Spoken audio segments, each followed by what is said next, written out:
yo Rasululloh, Xudodan o'zimga nimani so'rayman dedilar.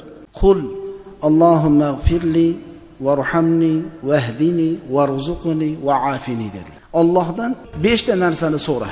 Allohumma g'firli varhamni vahdini warzuqni wa'afini. Ey Alloh, gunohimni kechir. Ya Robbi, menga rahim qil. Ya Robbi, meni hidoyatda barqaror qil. Ya Robbi, rizqimni mo'l-ko'l qilib ber. Ya Robbi, menga tinchlik, xotirjamlik, osoyishtalik ber degan 5 ta narsa bu seni o'zing uchun dedilar. Fa'adaha bi yadihi al-ukhra khamsan thumma intalaqa.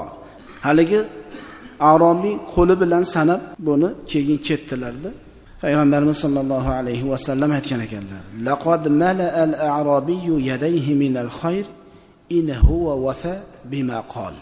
Batahqiq mana bu Arobiy har ikkala qo'liga yaxshiliklarni to'ldirdi. Agar aytayotgan gapiga vafo qilsa, aytayotgan gapida tursa, uni qo'liga faqat yaxshilik to'ldi. Allohumma g'firli varhamni vahdini warzuqni wa'afini.